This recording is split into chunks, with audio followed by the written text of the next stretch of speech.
Fala pessoal, tudo bem? Mais um vídeo aqui do canal Família na Verdade. Mais uma vez aqui falando sobre a questão da consequência do adultério. Vocês viram aí que eu fiz uma semana toda, uma série de vídeos falando sobre esse tema. Tá? Então, se você está chegando agora no canal, quer saber sobre esse assunto, vai lá no primeira aula 1, né? Que eu faço uma introdução sobre esse assunto. Mas aí no meu canal, além dessas aulas, já tem umas dezenas de vídeos aí falando sobre isso, tá? Então, eu não consigo falar tudo em um vídeo de 15, 20 minutos, tá, pessoal? Isso aqui é um assunto extremamente delicado e extenso, tá bom? Então, acompanha aí o canal, vá assistindo os vídeos anteriores aí, tá? Lembrando, pessoal, esse canal aqui era o canal Família, Verdade e Política. Eu transformei esse canal aqui no canal Família na Verdade e criei um novo canal para falar de política, que é Fábio Rodrigues Pardinho. Você também, cristão, precisa estar antenado e entender sobre política. Vá lá naquele canal, Fábio Rodrigues Pardinho. Lá eu posto vídeos meus lá, posto de um capitão do exército, da reserva, capitão Durval Ferreira, onde ele fala também sobre a geopolítica, como a coisa funciona, tá? Então, as aulas dele, tem vários vídeos dele lá no canal, são muito bons, você aprende muito com ele, tá? Então vamos lá, pessoal. Eu quero hoje responder algumas perguntas aqui, tá? Vou tentar ser rápido nesse vídeo, né? O meu tempo é bem curto, tá, pessoal? Eu trabalho como motorista de aplicativo, então a minha rotina ela é bem desgastante. Então o tempinho que eu tenho no sábado para fazer o vídeo que eu faço, né? E daqui a pouco já tem um compromisso aí que a gente vai fazer evangelismo na praça aqui na cidade, né? A partir das 17h30, 18 horas. Então eu estou fazendo esse vídeo hoje, sábado, agora é 4h40, então daqui a pouco já tem que sair. Tá? Então vou fazer um vídeo aqui rapidinho falando com vocês sobre algumas perguntas que fizeram. Um irmão fez a seguinte pergunta: no que o adultério do seu pai influenciou? Né? Assim, negativamente influenciou muito na minha vida, na minha maneira de enxergar o mundo, de enxergar a vida, de enxergar a mulher, de enxergar o casamento, porque a tendência sua é copiar aquele comportamento que é mais forte ali como referência para você. E o meu pai, ele era essa figura dominante, né? Assim, não quero usar essa expressão machista, né? Mas era tipo um machista, né? Ele sabia tudo, a minha mãe não tinha oportunidade de falar, ele era extremamente opressor, né? E controlador, ele queria comandar a relação da forma dele, né? A minha mãe não tinha direito de exigir nada dele, né? Então, atrapalhou nisso, na minha visão de olhar a mulher não como um objeto sexual, entende? Mas olhar a mulher como a imagem de Deus. Quando eu estou me relacionando com a minha esposa, eu não estou me relacionando com a mulher, minha esposa. Eu também estou ali me relacionando com Deus, com a obra de Deus. Então, a minha relação com a minha esposa, ela precisa ser uma relação de respeito. Entende? E isso durante a minha adolescência, a minha juventude, né? E quando tive minhas crises aí no casamento, eu passei por um período muito difícil, porque a tua mente, quando você não tem referência, a tua mente, qualquer coisa que vem você aceita. Eu sempre digo o seguinte: quando você não tem referência, qualquer coisa serve. Entende?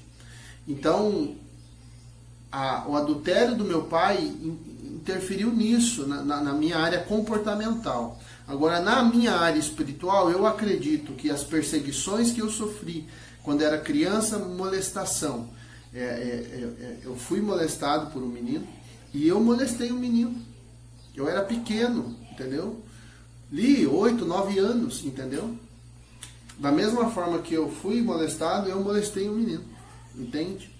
Então, agora eu te pergunto, o que uma criança de 8 anos, 7 anos, 8 anos, 9 anos, entende de nada dessas coisas, mas você acaba abusando dos outros, né? E eu fiz isso. Assim como fizeram comigo, eu fiz. E todo esse comportamento espiritual que eu desenvolvi, esse comportamento nessa área, e essa molestação e tudo, isso é fruto do quê? Isso é fruto do que espiritualmente falando? Do pecado do meu pai. Entende? Lembra aí na aula que eu falei sobre Davi? O que aconteceu com os filhos de Davi? Davi pecou lá, adulterou, e depois o irmão molesta a própria irmã. Você entende? Então, você atrai um espírito ruim para dentro da vida dos teus filhos. Você chama, o próprio pai chama esse espírito e autoriza a ação desse espírito na vida dos filhos. Entende? Então, foi mais nessa área mesmo, de enxergar, né? Olha só, eu nunca na minha vida, assim, quando eu era criança, adolescente, eu pensei assim, quando eu crescer eu vou atrás de prostituta. Eu nunca pensei nisso. Mas quando eu me tornei um homem e que eu comecei a ter problema em relacionamento, rejeição e tudo mais, eu comecei a buscar fuga nisso. Entende? Repetindo o comportamento do meu pai. Meu pai era um homem que gastava muito dinheiro nisso. Né? Então, foi nisso, né? Na forma de enxergar a mulher, né? de ver a mulher como obra de Deus, como a minha metade, né? Se eu estou fazendo mal para ela, eu estou fazendo mal para mim, né? Entender que o coração, né? E para mim o sexo era para eu ter prazer. Não é isso só. Sexo é adoração, é para você proporcionar prazer para o outro, é você proporcionar felicidade para o outro, né? Então é isso. Outra pergunta que fizeram aqui: para quem eu devo confessar? Olha só, a questão de confessar é do casal, tá? É o casal que tem que confessar um para o outro. O que eu sempre digo? Se você participa de alguma igreja, algum ministério de casais, peça ajuda. Confessa primeiro para o seu líder, depois, né, tenta, né, com o apoio do teu líder, tenta confessar para o seu cônjuge. Né? Agora, são vocês dois que vão ter que resolver. É o casal. Né? A partir do momento que a pessoa decide confessar e ela está arrependida, ela não quer mais ir para essa prática, ela para de fazer, o trabalho do cônjuge que foi traído é perdoar. Ainda que a Bíblia diz assim, mas ele tem o direito de dar o divórcio. Tem o direito de dar o divórcio? Tem. Mas se ele está dando divórcio, é porque ele não está deixando Deus trabalhar na vida dele. Porque, vamos pensar o seguinte, se nós pecamos contra o Senhor, e aí nós nos arrependemos e vamos até o Senhor e pedimos perdão, Ele nos perdoa? Nos perdoa. Por que nós não vamos perdoar o nosso cônjuge? Não é verdade? O que a Bíblia diz? 70 vezes 7. Né? E eu estou dizendo aqui no caso que a pessoa se arrependeu, entendeu? Porque há muita confusão nisso também. A pessoa acha que você tem que se relacionar com uma pessoa que não se arrependeu. Não, não é isso não. Estou falando de uma pessoa que está decidida a se arrepender, a mudar. Que foi até você e confessou. Perdoe, né? Você vai sentir... Eu quero fazer depois outra série de vídeos, os passos, o que acontece na vida. Eu já fiz, já está aí no canal, e assim, né? Mas eu vou fazer de novo. E vou mostrar para vocês os passos que a pessoa deve tomar para ir corrigindo isso. Porque quando você recebe uma confissão dessa, você fica sem chão, cara. Teu chão sai, parece que você vai morrer. É uma dor terrível, é um negócio horroroso. Entende? Mas se você deixar os dias passar, você vai ver que a coisa vai assentar. E aí você vai ver que você já consegue perdoar. Entendeu? Aí a coisa já começa. Então, o maior erro é já ir para o divórcio. Já separa, já quer ir para o divórcio. Esse é o maior erro. O maior erro é separar um de casa do outro. Fica dentro da mesma casa, tem que ficar junto. Tá? Tem que ficar perto. Tá? Porque o que você tem que entender é o seguinte, quem está tentando destruir tua vida é o demônio. É Satanás. Porque se ele destruir o teu casamento, ele destrói teus filhos. Né? Você invoca uma maldição sobre os seus filhos. Né? Você autoriza esse espírito de adultério e de divórcio a agir na vida dos seus filhos, se você desistir nessa etapa. Então essa é uma etapa, você tem que vencer essa etapa. Você tem que lutar contra... Né? É a mesma coisa que você vai para uma guerra. Imagine um exército que vai para uma guerra. Aí chega lá, cai um soldado. Você vai abandonar a guerra porque morreu um soldado? Você não vai. Você vai continuar guerreando até você vencer. Entende? Então, às vezes a gente vai ter que pagar um preço, como eu falei naquele vídeo lá, a questão da humildade, né? Se humilhar, né? Perdoar, né? A gente tem que renunciar, né? A nossa dor, a nossa vontade, né? E aí você vai conhecer a vontade de Deus, né? Porque se você for olhar para a vida de Cristo, ele fez isso, ele renunciou à glória dele, ele renunciou ao direito dele, né? O direito de eu renunciar o meu direito. Então, eu quero dizer isso para você. Você tem o direito de renunciar o seu direito. Para quem que você vai renunciar esse direito? Para Deus. Você vai colocar o seu direito no altar de Deus, na vontade de Deus, entende? Nas mãos de Deus. Você vai se render a Ele e confiar que Ele é o teu Pai e Ele vai dar um caminho de paz para você. Eu sempre digo isso para as pessoas quando eu não tenho o que dizer. Porque às vezes você não tem o que dizer. A pessoa te conta uma história ali tão triste que você não tem o que dizer. Sim, é triste às vezes os depoimentos que eu vejo ali. Mas o que eu, quando eu não tenho o que dizer para a pessoa, que eu não tenho argumento, eu digo assim, ó, Deus tem um caminho de paz para você. Isso eu tenho certeza. Entende? Agora a gente precisa assim alinhar os princípios de Deus. Tá? Outra coisa. Então a questão de confessar é o casal, é um para o outro. Ah, mas eu posso confessar para a família? Olha, se a família está envolvida e a família está envolvida, o que eu aconselho? Depois que a coisa já estiver amenizada, que vocês já decidiram permanecer junto, lutar junto e refazer a família, depois que vocês decidiram fazer isso, vocês já estão caminhando junto e as coisas estão melhorando entre vocês, vocês podem fazer um almoço e num almoço de família vocês podem expor. Falar assim, olha, eu estou aqui diante de vocês, né?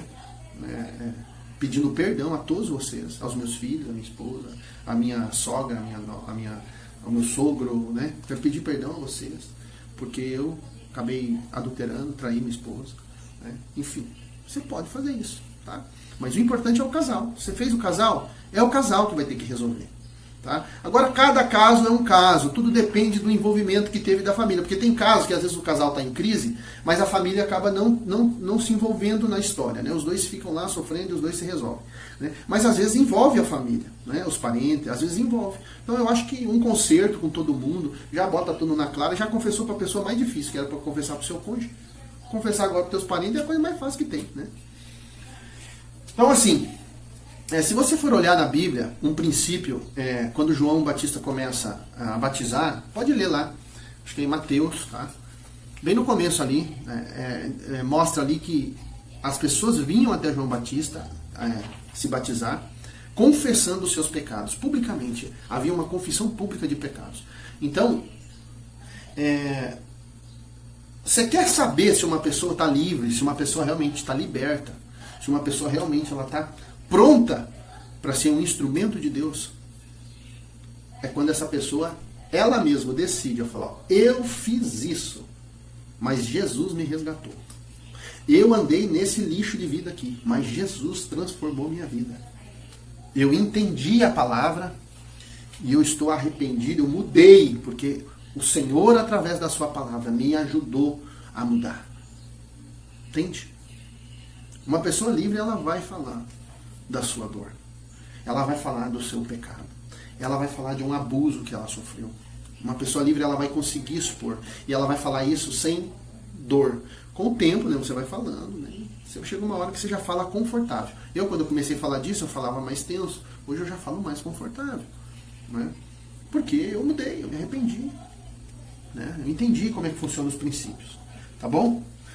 Outra pergunta aqui. O que pode ser feito para que nossos filhos não paguem pelo erro dos pais? Então eu fiz aqui uma coisa aqui, ó. A culpa do pecado, ela é individual, tá? Então, eu pequei, a culpa é minha. A alma que pecar, essa morrerá. É o que está escrito na Bíblia. A culpa, ela é individual. A consequência, ela é coletiva. Ou seja, deixa eu tentar explicar aqui. Eu acho que eu até já expliquei sobre isso, né? A questão da mulher grávida que gera uma criança e essa mulher está aidética, né? Ela tem HIV. A criança nasce aidética. Nasce com a doença. A criança tem culpa? Não, a criança não tem culpa. A criança tem o quê? A consequência, que é o efeito do pecado da mãe, da vida promíscua da mãe, né? Às vezes também não é vida promíscua, né? Às vezes o homem foi promíscuo, era casado, pegou a AIDS lá fora e passou para a mulher, né? Então retira aquele. Tá, mas só para você entender. O que acontece, gente? Esse assunto, ele é um assunto muito delicado e é um assunto muito longo. Como eu falei, ó, é um assunto de um livro. Padrão de aconselhamento na libertação, pastoreamento inteligente. Você precisa entender causas de maldição, o que leva uma pessoa a carregar uma maldição sobre ela, tá? As causas, entender e discernir as causas. Depois que você entender e discernir as causas, você orar intercessoriamente. O que nós temos que entender? Pecado na Bíblia, ele só é perdoado quando ele é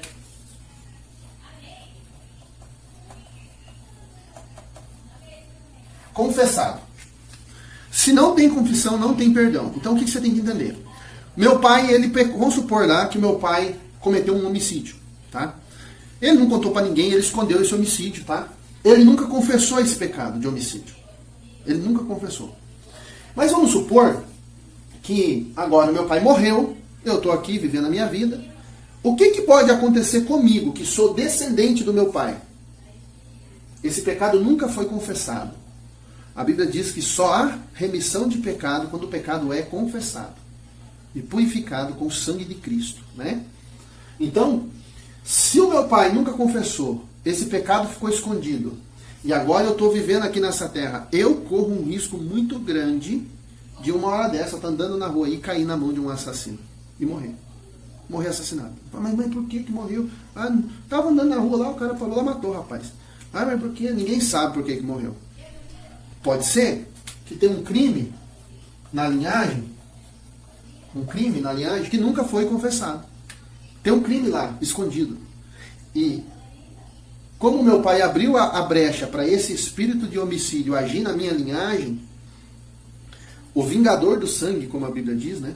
Está lá em Deuteronômio, Êxodo, né? Ele pode me achar. E eu posso ser vítima depois de um homicídio. Ou eu posso, sem saber o porquê, ter dentro de mim uma ira num momento de nervoso e descontrole e executar alguém. Então, eu tive culpa do pecado do meu pai? Não, eu tive a consequência. Então o que tem que fazer? O que um filho faz quando sabe dos pecados que o pai está cometendo? Primeira coisa, entrega a tua vida para Jesus. Reconhece que Jesus é o teu Salvador, Ele é o único e suficiente Salvador da tua vida, que Ele derramou o sangue dele na cruz para te libertar, que Ele é a resposta de Deus para a tua vida. Reconhece que Jesus é o teu Deus, o teu Pai, o teu amigo, o teu Senhor. Confessa o pecado do seu pai. Para lidar, você não vai lidar com a culpa do seu pai, você vai lidar com a influência espiritual. Qual é a influência de um pecado, de um homicídio, né? É você, ou ser um homicida, por algum momento lá você ficou irado, você vai lá e mata alguém. Ou você está na rua e vem alguém e mata você. Você sofreu a influência, a consequência do pecado. Você sofre uma perseguição naquela área. O que nós temos que entender? Acho que o vídeo vai acabar, pessoal. Se acabar, eu continuo. O que você tem que entender? O que você tem que entender? Olha só. Quando você comete um pecado, seja em qual área for, você roubou, você adulterou na área sexual, na área moral, entendeu? Não importa a área, você cometeu um pecado. Ou um pecado de idolatria, de feitiçaria, consultou os mortos, né? Você abre uma janela espiritual sobre a vida dos teus filhos naquela área. Da mesma forma, quando você obedece a Deus e você honra os mandamentos de Deus, você também traz sobre a vida dos seus filhos influência naquela área. Você está entendendo? Então, no caso aqui do homicídio, teu pai cometeu um homicídio, nunca confessou. Você vai lá e você com o filho, o que o filho vai fazer? Vai começar a confessar os pecados do pai para combater essa influência. E aí clamar a Deus, né, o sangue de Jesus sobre a tua vida, né, que separa você dessa maldição. É o sangue de Cristo que nos separa da maldição. Entende? Mas o pecado tem que ser confessado. Você vai ver essa verdade lá no livro de Deuteronômio, no capítulo 9, quando toda a nação, no dia de Yom Kippur, ela se coloca diante de Deus e pede perdão a Deus pelos seus pecados e pelas iniquidades dos seus pais. Então esse princípio está implícito, né, explícito, né, na Bíblia. Está claro na Bíblia. Então nós temos que ter esse discernimento. Tá bom? Pessoal, acho que o vídeo vai acabar, tá? Ficou um pouco longo, mas é isso, tá? Os filhos têm que sempre estar pedindo a Deus perdão pelos pecados dos pais. Se você está morando debaixo do mesmo teto, isso aqui é um assunto longo, tá? Aí você vai ter que estar sempre orando. Agora, se você já casou, tem sua vida, você já confessou, já fechou essa brecha, tá? A influência do pecado do teu pai não vai mais vir sobre você. Entende? Porque você confessou aquele pecado que estava oculto, escondido. Tá? Então, quando você confessa, você é purificado. Né? Aquele que confessa, né, o pecado alcança a misericórdia, né, diz a Bíblia. Então, nesse sentido, os filhos podem impedir a influência do pecado dos pais sobre a sua vida. Tá? Então, confessando os pecados dos pais. Eu quero depois fazer um vídeo sobre árvore genealógica. Né? Eu quero explicar para vocês bem certinho assim como é que funciona essa questão do mapeamento, para se enxergar. Se você olhar, por exemplo, vamos supor que na tua família tem essa questão do adultério. O teu pai adulterou, ou tua mãe, ou enfim. Olha em volta da tua família, você vai ver que tem vários casos de adultério. Esse pecado está vivo na nossa linhagem. Então você vai confessar aquele pecado de adultério, vai se posicionar contra, nunca mais vai fazer, vai se posicionar contra, o sangue de Jesus vai te cobrir e você não vai sofrer mais influência do espírito de adultério. Entende? Chega uma hora que o pecado começa a fugir de você. Né? No começo você começa a lutar contra o pecado. Chega uma hora que o pecado foge de você. Tá? Beleza, pessoal? É isso aí. Então que Deus abençoe você, que Deus abençoe sua vida, que Deus abençoe você, que Deus abençoe a sua família, que Deus abençoe o Brasil. E conhecereis a verdade. E a verdade vos libertará. Lembre-se de compartilhar, dar um like, se inscrever no canal e ativar as notificações. Tá bom? Um grande abraço. Deus abençoe a todos.